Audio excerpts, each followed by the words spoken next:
अस्सलाम वालेकुम जी, मैं हूं अलीना फारूक शेख। और जहां जहां हमें इस वक्त देखा जा रहा है, जितने हमारे मुसलमान बहन भाई हैं जो ईद मना रहे हैं, सबको टीम रिपोर्ट कार्ड की तरफ से बहुत बहुत छोटी ईद मुबारक हो। जनाब, एक और ईद हमें कोरोना और उसकी पाबंदियों के साथ गुजारना पड़ रही है। दुआ तो हमारी यही थी कि इस ईद पर हम रिवायती हल्ला गुल्ला, जोश और जज्बा, वो जो मिलना मिलाना होता है, कस के अपने प्यारों को गले लगाना होता है, वो सब कुछ कर सकते, लेकिन ऐसा हो नहीं सका। लेकिन मायूस होने की बिल्कुल ज़रूरत नहीं है। हमारे पास एक बहुत बड़ा हथियार है जिसका नाम है टेक्नोलॉजी। तो फ़ोन है हर एक के पास, ये स्मार्टफोन है हर एक के हाथ में। अब हम लोग इसके ज़रिए अपने प्यारों से कनेक्ट हो सकते हैं, और ये जो दूरी है, जो फासले हैं, ये बहुत ज़्यादा महसूस नहीं होते हैं। फ़ोन कर लें, नहीं तो वीडियो कॉल कर लें, और आपको ऐसा मालूम होगा जैसे आप अपने प्यारों के बिल्कुल पास हैं। तो यही फासले मिटाने के लिए, यही दिलों को करीब लाने के लिए हमने भी एक इनिशिएटिव लिया है। पाकिस्तान की 3 बड़ी पॉलिटिकल पार्टीज़ हैं जिनसे हमने शख्सियात को आज दावत दी है, और हम जी मिलके बैठेंगे, ईद की बातें करेंगे, गप लगाएंगे, और कैसे गुजारते हैं लोग ईद इनसे पूछेंगे। आज सीरियस बातें बिल्कुल नहीं होनी यहाँ पे। मुस्लिम लीग नून के सेक्रेटरी जनरल एहसन इकबाल साहब हमें ज्वाइन करें। तहरीक इंसाफ से फिरदौस आशिक अवान साहिबा हमारे साथ हैं, और पीपल्स पार्टी की शर्मिला फारूकी साहिबा हमारे साथ हैं। तो एहसन इकबाल साहब, अगर आपकी इजाज़त हो तो ये तो वैसे होती है ना ईद लड़कियों की तैयारियां, चूड़ियां, तो मैं चाहूंगी मैं शर्मिला से ज़रा पूछूं पहले कि क्या तैयारी की है इस ईद के लिए। गो के इस दफ़ा तो कोरोना हमें पता था कि है, और हमें कोरोना के साथ ही ईद मनानी है। पिछली दफ़ा भी इसी तरह था, तो हम ज़रा प्रिपेयर हो गए थे। लेकिन क्या खुसूसी तौर पर इस ईद के लिए तैयारी की, कैसा ईद का दिन गुजारा शर्मिला? जी अलीना, सबसे पहले तो आपको बहुत बहुत ईद मुबारक, और आपके तमाम नाजरीन को प्रोग्राम देख उनको भी बहुत ईद मुबारक। क्योंकि हम इस साल अगेन कोरोना वायरस की वजह से सादगी से ईद मना रहे हैं, तो ऐसी कोई ख़ास तैयारी नहीं है।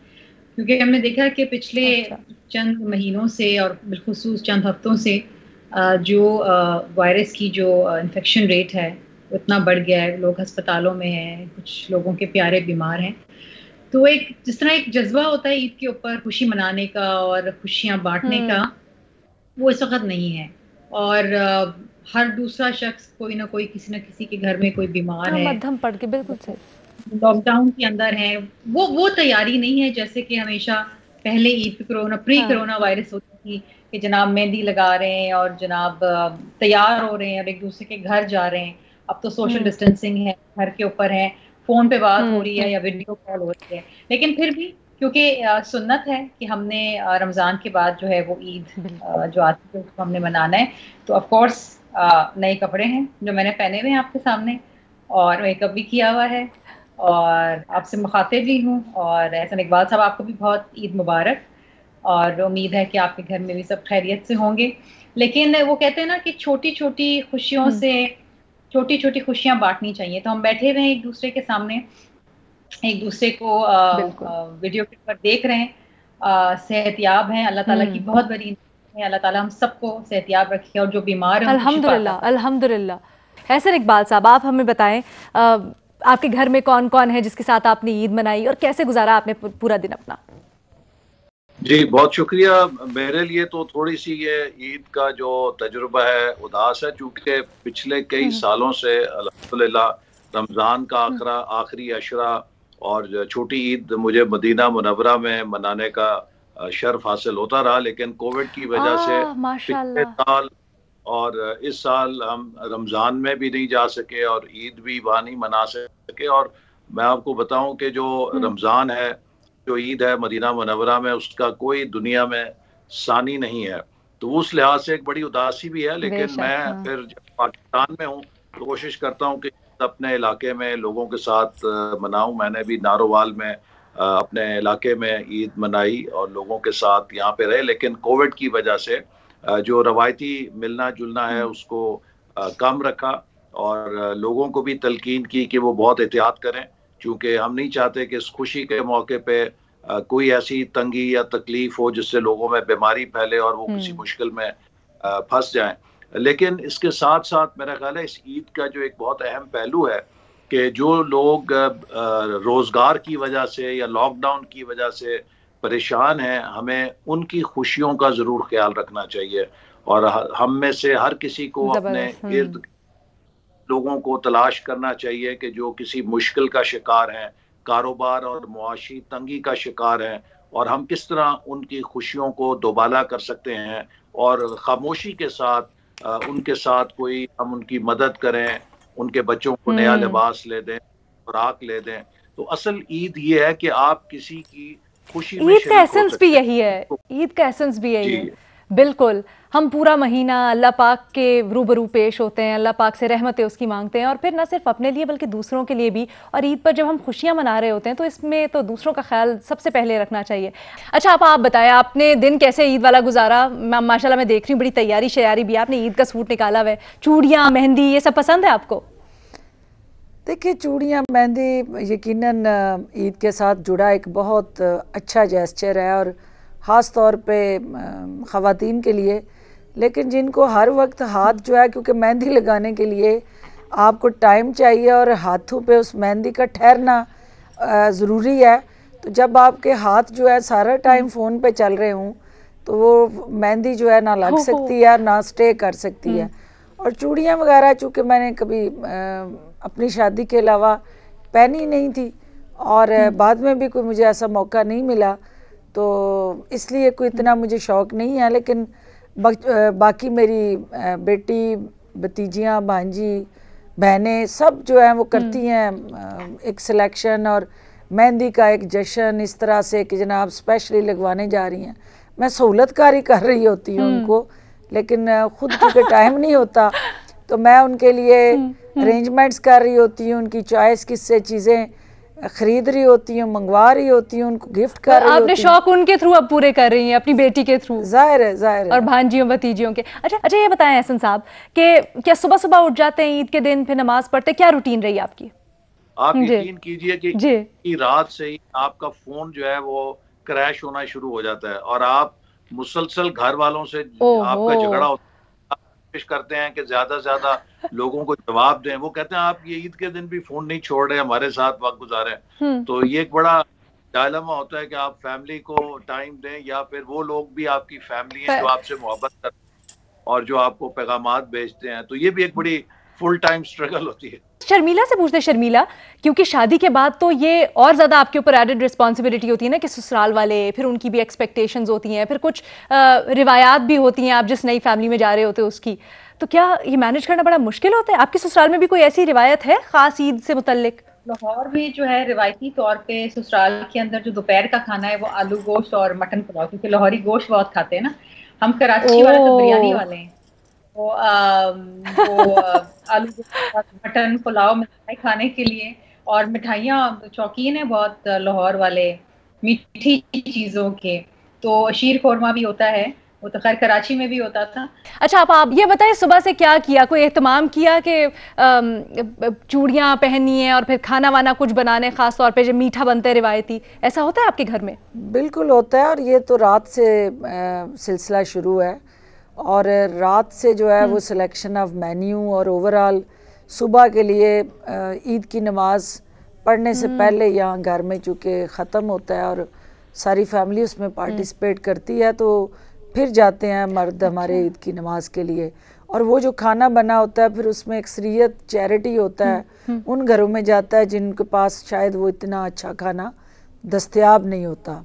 चलो, मैंने एहसन इकबाल साहब से पूछा था, ख्वाबों की बात हो रही है, तो एहसन इकबाल साहब क्या खुद भी कुछ खाना पकाते हैं घर वालों के लिए, या खाने में क्या पसंद करते हैं? और बचपन की ईद की यादें भी हैं। जनाब छोटी सी ब्रेक लेते हैं, उसके बाद डिस्कशन।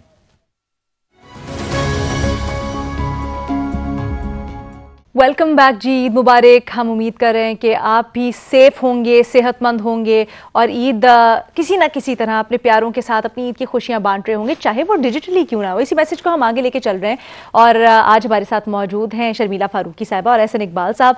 और एहसन इकबाल साहब, जैसे हम ब्रेक पे जाने से पहले गुफ्तगू कर रहे थे, हमें ये बताएं, खाना पकाने का शौक है आपको? पकाते हैं कुछ, कभी भाभी को बनाने के लिए, कभी वैसे ही घर में बच्चों के लिए? देखिए, अच्छा खाना खाने का बहुत शौक है, लेकिन पकाने का इतना हुनर। लेकिन नाश्ता मैं बहुत अच्छा बना लेता हूँ, हर किस्म का ब्रेकफास्ट, उसमें French toast, scrambled egg, fried egg, omelette, जिस किस्म का, वो मेरा जरूर शौक है, वो मैं बचपन से भी बनाता रहा हूँ।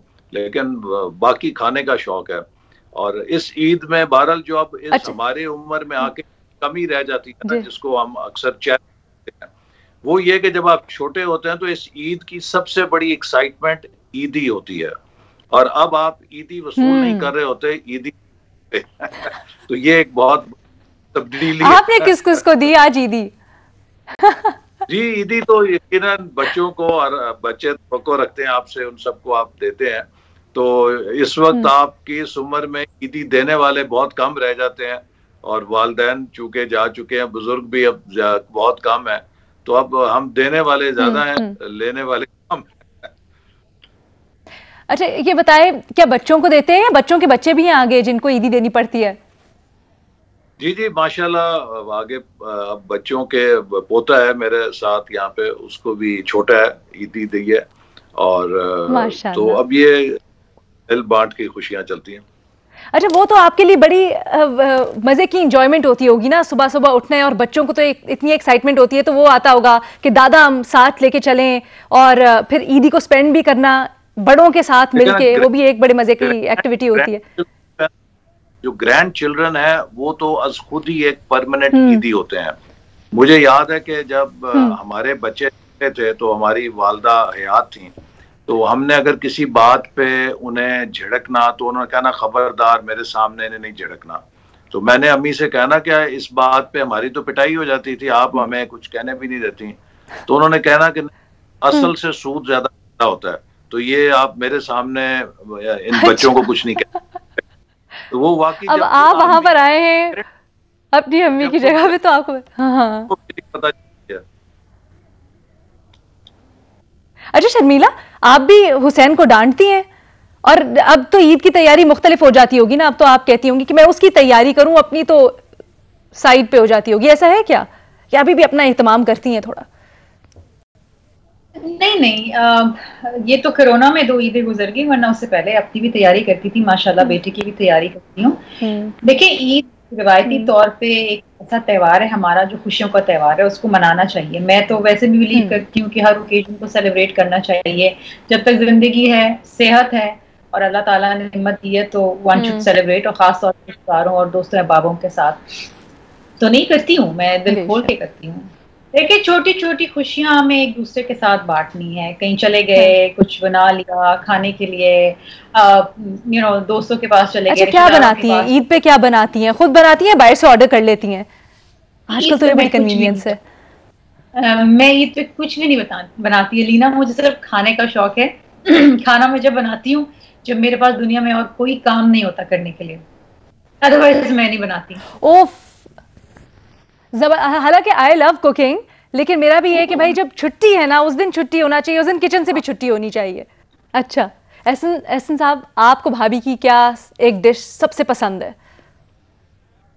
मेरा ख्याल है कि बहुत अच्छा जनरली वो खाना बनाती हैं, लेकिन कढ़ाई बहुत अच्छी बना लेती हैं, बिरयानी बहुत अच्छी बना लेती हैं। और ये इंटरेस्टिंग है कि साथ ही जब हम अमेरिका में पढ़ने गया तो मेरी वालदा ने कहा था कि जाने से पहले तुम शादी करा के जाओ। तो मैंने उन्हें कहा कि आपको अपनी तरबियत पे एतमाद नहीं है। उन्होंने कहा कि मैं अपनी तरबियत को किसी इम्तिहान में डालूं। तो खैर वो हम इकट्ठे गए और बड़ा अच्छा वक्त गुजरा, चूंकि दौरे तालिब इल्मी में चैलेंज होता है, आप इकट्ठे रहें तो उससे कंपेनियनशिप हो जाती है। तो मैं उन चंद स्टूडेंट्स में था कि जिनकी चूंकि बेगम थी, घर में खाना पकता था, तो बाकी स्टूडेंट्स जो है वो बड़ा रश किया करते थे। तो फिर हफ्ते के हफ्ते हम वीकेंड पे जो दीगर स्टूडेंट्स हैं उनके लिए घर पे दावत करते थे, पुलाव बिरयानी बना के। तो वो उनके लिए बहुत बड़ी एक ईद होती थी कि दावत होती थी उनके लिए। हाँ, घर का खाना मिल रहा है, और वैसे भी आप घर से इतने दूर हो, कहीं भी कुछ आपको, आई रिमेम्बर ज़माना तालिब इल्मी में जब मुझे कहीं भी बाहर जाके पढ़ना होता था, वैसे आप बर्गर्स खा रहे हो, फास्ट फूड खा रहे हो, लेकिन कहीं भी दाल चावल मिल जाता था ना उस वक्त, तो वो भी बड़े ज़बरदस्त लग रहा होता था। आपा ये तो बताएं, इतना हेक्टिक आपका दिन गुजरता है, वैसे बड़ी लोगों ने बड़ी दफ़ा ये पूछा भी है कि इतनी फ्रेश, इतनी आप एनर्जेटिक, और पूरा दिन आपका मेकअप ऐसे स्टे कैसे करता है, ये आज हमें राज बता दें आप ईद के मौके पे खास तौर पे। जो बेस बन जाती है सुबह, वो बेस फिर आप उसको वो सस्टेन करती है, और उसके ऊपर हल्की फुल्की टचिंग होती है। बाकी वो रात को ही उतरता जाके, जब वो भी आधी आंखें बंद होती हैं, आधी खुली होती हैं, बेड पे आप गिर रहे होते हैं, लेकिन आपकी स्किन जो है उसको भी ऑक्सीजन चाहिए, और सारा दिन आपने उसको सफोकेट किया होता है, तो उसकी वजह से आपकी स्किन डैमेज भी होती है, और अल्टीमेटली तो वो कितनी देर लगती है मेकअप करने में और पूरा तैयार होने में? मेकअप में तो इतना टाइम नहीं है। सबसे टफ मेरे लिए जो असाइनमेंट होती है वो मेरा दुपट्टा होता है, क्योंकि इस दुपट्टे को संभालना, पिन्ने लगानी और इसको सारा दिन और मैं देखा पूरा वो एयर होस्टेसेस की तरह आगे से चुन्नट डाल के। नहीं, उसमें ये कि सारा टाइम आपने चूंकि मेल्स में रहना है, आपने बाहर रहना है, मीडिया में रहना है, हर तरह की सोसाइटी माहौल में रहना है, तो ये फिर सुबह जो सबसे मुश्किल असाइनमेंट है वो मेरा दुपट्टा है, और मेकअप मेरे लिए मुश्किल असाइनमेंट नहीं है, और इसको फिर लगाना और लगे रखना ये एक टफ चैलेंज है। लेकिन अब आदत हो गई है। शुरू शुरू में तो बड़े मसाइल थे, लेकिन अब जाहिर है 20 साल हो गए हैं इस दश्त की स्याही में, तो अब आप ट्रेंड हो गए हो, अब वो आसान हो गई हैं चीजें। अब तो ट्रेन हो गया, अब तो प्रो हो गई हैं, बल्कि ट्रेन भी नहीं, अब तो प्रो हो गई हैं। आपा ये बताएं, ये जो आपकी दबंग पर्सनैलिटी है, आप जहाँ भी जाती हैं वहाँ छा जाती हैं, और मर्द क्या आपके मुकाबले में, और ख़ासतौर पे मेल डोमिनेटेड सोसाइटी में। शुरू से आपकी नेचर ऐसी थी या फिर आपने अपने आप को चेंज किया थोड़ा सा? नहीं, शुरू से मैं लीड किया, मैंने क्लास 1 से मैंने लीड किया। मैंने कभी फॉलो नहीं किया। और हमेशा मैंने लीड किया क्लास 1 से एज अ प्रीफेक्ट, फिर स्कूल में एज अ हेड गर्ल, फिर मॉनिटर, फिर यहाँ फातिमा मेडिकल कॉलेज में एज अ यूनियन प्रेसिडेंट, और आज भी रिकॉर्ड है मेरा कि 5 साल कोई भी मुसलसल यूनियन का प्रेसिडेंट नहीं रहा, क्लास रैप नहीं रहा, स्पोर्ट्स प्रेसिडेंट। लेकिन आप बचपन में तो आप बड़ी शरारती होती होंगी। बहुत ज़्यादा।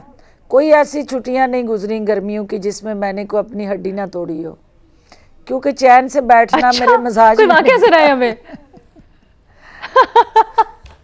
कोई वाकया सुना दे। हर मुश्किल काम करना मेरा वो एक पैशन था, और अब भी है, कि जो कहते हैं कि ये नहीं हो सकता, तो मेरे अंदर वो एक इरिटेशन होती है कि भी कैसे नहीं हो सकता है, और मैं उसको ट्राई करती हूँ, और ये साबित करना कि ये हो सकता है वो मेरे लिए चैलेंज होता है।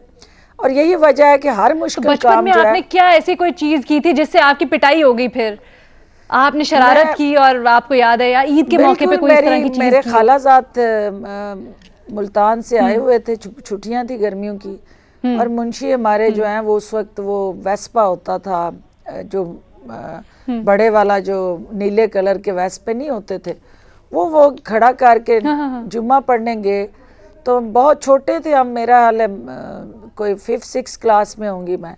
तो मैंने अपने कज़न को, जो मेरा हम उम्र था, मुल्तान से हमारे पास छुट्टियां गुजारने आया, मैंने उसे कहा कि तुम बैठो तो मैं धक्का लगाऊं, और फिर मैं बैठूंगी तो तुम धक्का लगाओ और इसको चलाएंगे।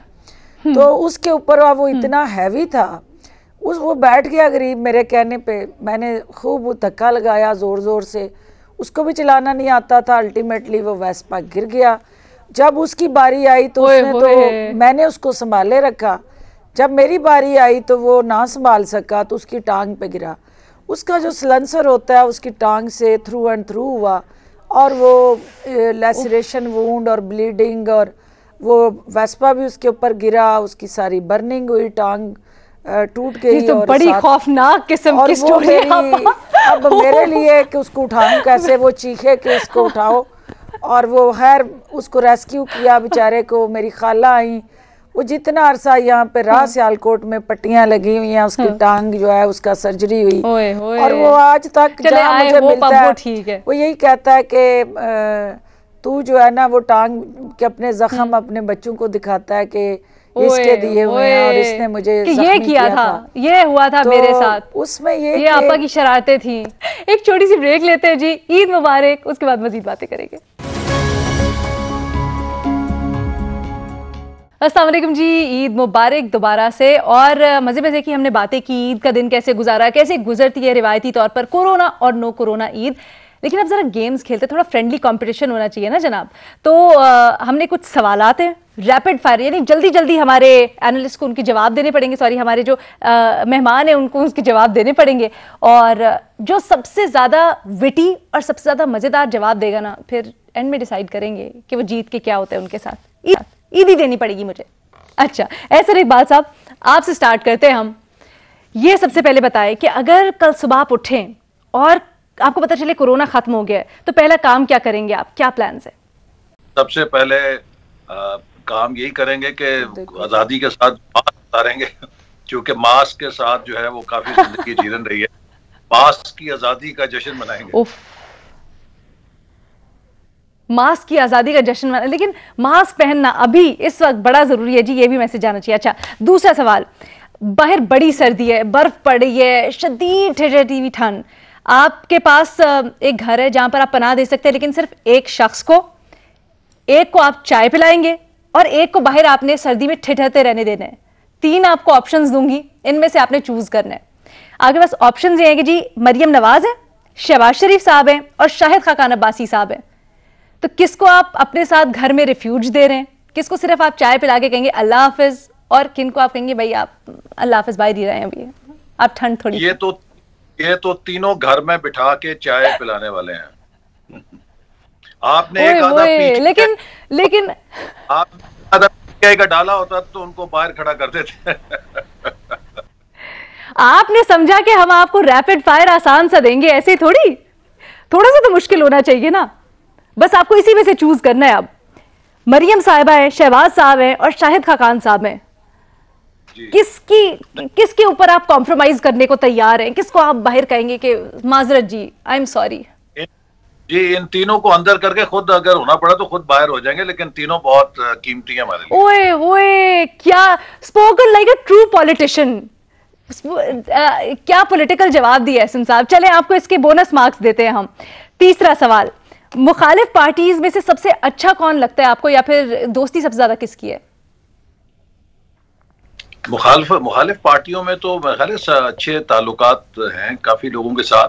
चेयरमैन बिलावल भुट्टो साहब जो है पीपल्स पार्टी के, उनके साथ एक अच्छा मेरा रेपो है और ताल्लुक है। और इसी तरह पीटीआई के अंदर कई ऐसे उनके लोग हैं जिनके साथ एक ताल्लुक है।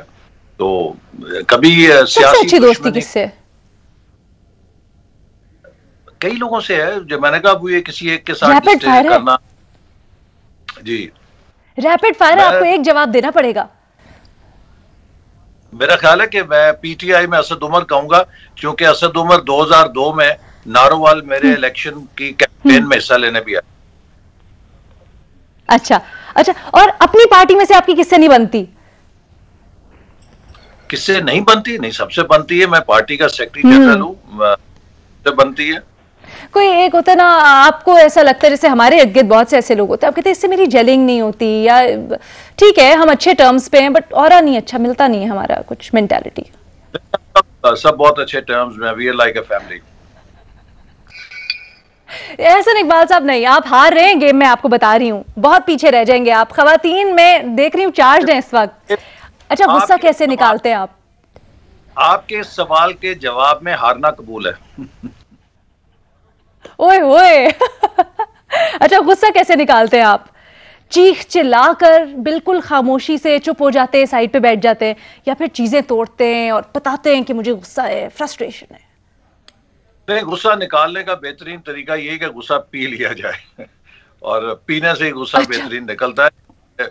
किसी और पे निकालेंगे तो उससे मामलात और बिगड़ेंगे और खराब होगा। तो बेस्ट है कि बड़े पॉलिटिकल और डिप्लोमेटिक आंसर्स दे रहे हैं इस वक्त, लेकिन सबसे ज्यादा आप भूल रहे हैं एहसन साहब, जो सबसे ज्यादा मसालेदार आंसर्स देगा ना उसको आज प्राइज मिलेगा। ये बता दें कोई गलती जिस पे आपको बड़ा दुख हुआ हो या किसी ने आपका दिल दुखाया हो। चलें, ये ऑप्शन दे देते हैं आपको। दिल दुखाओ, ऐसी तो जिंदगी में कोई ऐसी गलती नहीं है कि जिसपे दिल दुखाओ, क्योंकि आदमी अगर दिल को लगाए तो फिर तो कुछ कर ही नहीं सकता। तो ऐसी खास चीज नहीं। Very diplomatic, very political Ehsan साहब। लेकिन अब मैं देख रही हूँ खवातीन हमारी जो है ना, वो इस वक्त पूरी रेडी होके बैठी हैं जवाबात देने के लिए। शर्मिला, आपकी तरफ आती हूँ, आप बताएं, अगर कल उठते साथ ही आपको पता चले कोरोना खत्म हो गया, क्या सबसे पहली चीज करेंगी? पहले तो मैं 2 रकात नफल नमाज शुक्राने की अदा करूंगी, उसके बाद मैं दिल खोल के हाय अल्लाह। अच्छा, ये देखिए, ये पहले ही एहसन साहब टफ कंपटीशन देने आ गई हैं शर्मिला। अभी आपा भी मैं देख रही हूँ गेयर अप कर रही हैं। अच्छा, बाहर बड़ी सर्दी है शर्मिला, आपने अपने घर में किसी को पनाह देनी है या फिर एक शख्स को आपने कहना है जी चाय पिए और अल्लाह हाफिज, और एक शख्स को तो आपने कहना है कोई मसला नहीं, आप ठहरते रहे।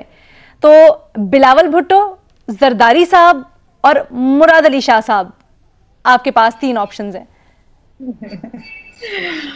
I knew this was coming, so I think पहले बड़ा हंस रही थी शर्मिला। जरदारी साहब को मैं, आप बताएं। जरदारी साहब को मैं घर के अंदर अच्छा, ताकि वो कंफर्टेबल हो। ठीक है। चेयरमैन साहब को चाय पाऊंगी और चीफ मिनिस्टर साहब को बोलूंगी आप सब्र करें, माजरत कर लेंगे। ओ जबरदस्त। अच्छा, ये बताएं कि मुखालिफ पार्टीज में सबसे अच्छी दोस्ती किससे आपकी? अलीना, काफी सारे लोग हैं, लाइक मतलब मेरी बहुत सी मुख्तलिफ जमातों में बहुत से लोग। रैपिड फायर, एक नाम, मतलब कोई भी जमात या आपको 2-3 नाम चाहिए? कोई भी एक जमात, एक नाम, कोई भी जमात ना भी हो, नाम जनरली। मेरी पीएमएलएन में हिना से अच्छी सलाम दुआ है, एमक्यूएम से फैसल सब्जवारी से, मतलब दे ऑल नाइस, मतलब across the party I am good terms with a lot of people. हाँ। अच्छा, फिर अपनी पार्टी में किससे नहीं बनती? हैं कुछ लोग जिनसे नहीं बनती हैं कुछ लोग, कोई नाम तो ले दें एक। नाम तो लेना बहुत मुश्किल है, वो मैंने एक प्रोग्राम में कुछ ऐसे हिंट दे दी थी, उसका मुझे बड़ा भुगतना पड़ा भाई, मैं अब दोबारा तैयार नहीं हूँ। नाम नहीं ले सकती, लेकिन ऑफ कोर्स अच्छा, 1-2 लोग से नहीं बनती। गुस्सा कैसे निकालती हैं? चलें, आपको हम ब्राउनी पॉइंट्स दे देते हैं, इस पे नाम नहीं देते। गुस्सा कैसे निकालती हैं बता दे, चुपचाप चीजें तोड़ती हैं या फिर चीख चिंगाड़ करती हैं? गुस्सा किस पे आ रहा है? अगर पार्टी के किसी पे आ रहा है तो गुस्सा नहीं निकाल सकी तो चुप हो जाती हूँ, अगर किसी दोस्त पे आ रहा है तो चीख चला देती हूँ, अगर यहाँ पे गुस्सा आ रहा है तो सुना देती हूँ, कभी चुप हो जाती हूँ, डिपेंड्स ऑन द सिचुएशन। अब टफ कंपटीशन देने वाली हैं जी आप दोनों को फिरदौस आपा। अगर कल उठते ही आपको पता चले कोरोना खत्म हो गया, क्या करेंगी? सबसे पहले जो है वो मेरे जो करीब तरीन होगा उसको हक करूंगी, क्योंकि इस कोरोना की वजह से समाजी फासले और एक दूसरे से दूरियां जो है वो काफ़ी गैप्स क्रिएट कर चुकी हैं। तो सबसे पहले अपने करीब तरीन बच्चे को प्यार करूंगी और उसको सीने से लगाऊंगी। क्यूट। वैसे ये तो हम सब ना इसके ऊपर अग्री करेंगे, आई थिंक हम तीनों। अच्छा, ये बताएं, फवाद चौधरी हैं, शहबाज गिल हैं और फयाजुल हसन चौहान है। एक को आप कह सकती हैं आए जी घर में बैठे हैं सुकून से, बाहर ठंड बड़ी है आप रेस्ट करें, एक को आपने चाय पिलानी है कहना अल्लाह हाफिज, और एक को आपने कहना है भाई आप बाहर ही रहें, आप सॉरी आपके लिए जगह नहीं है। पहली बात तो ये है कि ये तीनों जो हैं वो इस काबिल हैं कि उनको अंदर लाया जाए, लेकिन ज़ाहिर आपने कहा कि एक को आपने करना है, तो मैं फयाज चौहान को कहूँगी कि वो अंदर आ जाएं और शहबाज गिल को कहूँगी कि वो चाय पी लें, और फवाद से कहूँगी कि सब्र कर लें, क्योंकि माशाल्लाह वो ना भी चाय पिएं तो तब भी सरवाइव कर सकते हैं। अरे आपा, अच्छा मुझे लगा आप उल्टा कहेंगी। चले कोई बात नहीं। ये बताएं कि मुखालिफ पार्टीज में से सबसे अच्छी दोस्ती किससे आपकी? शर्मिला बैठी हुई है और एक अच्छा हमारा आपस में मोहब्बत है, इज्जत वकार का, एक दूसरे से एहतराम का रिश्ता है। और हसन इकबाल साहब बैठे हैं, एक एहतराम का रिश्ता है। बेशक हमारे नज़रियात मुख्तलिफ हो सकते हैं, हमारी सोच मुख्तलिफ हो सकती है, लेकिन एक दूसरे के लिए एहतराम एग्जिस्ट करता है। और मरियम औरंगजेब बाल दो कि हम दोनों मोर्चे पे खड़े एक दूसरे पे फायर करते रहते हैं, लेकिन दोस्ती भी है, क्योंकि जब मैं बीमार हुई हॉस्पिटल गई, ड्रग रिएक्शन हुआ, मुझे कोई होश नहीं था, ऑक्सीजन लगी हुई थी, तो सबसे पहले पिम्स में जिसने मुझे आके रेस्क्यू किया, मेरी ईसीजी कराई, मेरी वो सारा जो है सीसीयू में हेल्प आउट किया एज अ वुमन, क्योंकि मेल स्टाफ था सारा मेरे साथ, तो वो मरियम थी। और मरियम औरंगजेब थी और वो मुसलसल। कितनी खूबसूरत ये चीज़ है ना कि वैसे तो हम देखते हैं कि पॉलिटिकल पार्टीज मुख्तलिफ, फिर उनके नजरिए बयान ये मुख्तलिफ, सारा दिन उनको डिफेंड भी करना होता है, लेकिन फिर जब ज़रूरत का वक्त होता है तो एक दूसरे के सब कुछ साइड पे भुला के एक दूसरे के साथ करें। This is very beautiful. अच्छा, ये बताएं अपनी पार्टी में किससे नहीं बनती आपकी? पार्टी में जाहिर है आपको पता है कि पीटीआई के अंदर जो चीज़ें चलती रहती हैं, हल्की फुल्की फायरिंग होती रहती है, तो हर उस शख्स से नहीं बनती जो हकायक से हट के कोई सोच रखता है। वो अपनी जमात में हो या जमात से बाहर। किसके ऊपर तान रही हैं? नाम ले लें आज, आपसे तो मैं नाम एक्सपेक्ट कर रही हूँ। आपा क्या, किस चीज के लिए? कि अपनी पार्टी में किससे नहीं बनती? किससे नहीं बनती ये पूछे, किससे बनती है? ओए होए, किसी से भी नहीं बनती। देखिए आपने टारगेट करके लो जी, आपा ने किससे ही मुगाया, आपा ने किससे ही मुगा दिया। अच्छा, गुस्सा कैसे निकालती हैं? चीख चिंगाड़ के लोगों को गुस्सा कैसे निकालती हैं जब आता है तो? चुप हो गए, ऐसे इकबाल साहब कुछ कह रहे हैं। देखिए गुस्सा मैं निकालती हूँ, वो बेसिकली जो है वो अगर बहुत ज़्यादा गुस्सा आया हो और मैं उसको बर्दाश्त कर रही हूँ तो सबसे ज़्यादा उस फ्रस्ट्रेशन का इजहार जो है वो मैं अपने, या तो कोई चीज़ आ गया तो मुक्का मार के, और या फिर जो है बर्तन तोड़। अच्छा, आप मारे वैसे किसी को मुक्का शुक्का? नहीं, किसी टेबल पे, किसी चीज पे, इस तरह से वो टेबल वगैरह अक्सर ज़द में होते हैं। अच्छा, मैंने कहा शायद कोई इंसान सामने आया तो उसको देख के एक मुक्का रख दिया। अच्छा, ऐसा इकबाल साहब कुछ कह रहे थे? जी हसन साहब, मैं ये कह रहा था कि आपने उनसे पूछा था किससे नहीं बनती, तो अगर उनके लिए मुश्किल है, मैं कह सकता हूँ फवाद चौधरी से नहीं बनती। नहीं, फवाद से नहीं, फवाद तो भाई है मेरा। वैसे ही ओवरऑल मैं आपको ये, चूंकि वैसे आपा भाई को आपने बाहर सर्दी में खड़ा कर दिया है, तो इसलिए कि जो बाकी हैं, भाई गिला नहीं करेगा, बाकी गिला करेंगे ना। हाय, ये देखें, इसलिए मैं कह रही हूँ ना, इतने पॉलिटिकली करेक्ट सारे आंसर्स दे रहे हैं, ये झलक आ रही है दरमियान में कैसे। अच्छा जी, आपा मुझे लगता है अनडाउटेडली, क्योंकि सबसे दबंग आंसर्स यहाँ पे आपा ने दिए हैं, तो जी आपा यहाँ पे जीती हैं, और आपा ईदी निकाले फिर मेरी आपका इनाम। ठीक हो गया भाई, ईदी इंशाल्लाह आपको मीठी ईद पे मीठी जो है वो मिठाई और उसके साथ जो उसमें मैं बाकी बहनों को ईद दूंगी वो आपको भी मिल जाएगी। क्या बात है आपा, क्यूट, आपका कहना ही बड़ा काफी था। Thank you so much Sharmila ji, thank you so much Ehsan Iqbal साहब, थैंक यू सो मच। आप तीनों आए, यहाँ पर जो मैसेज गया यूनिटी का, प्यार का, मोहब्बत का, और अनप्रेसिडेंटेड टाइम्स है जनाब। हम चाहे एक दूसरे के साथ फिजिकली मौजूद नहीं है, लेकिन हम एक दूसरे से बात कर सकते हैं, एक दूसरे को देख सकते हैं, एक दूसरे को महसूस कर सकते हैं। ये एहसास ही बड़ा खूबसूरत है। तो दिलों में फासला नहीं आना चाहिए, दिलों को करीब होना चाहिए, और इसी तरह से अपनी ईद मनाएं हंसी खुशी के साथ। ईद मुबारक जी। Will meet you tomorrow.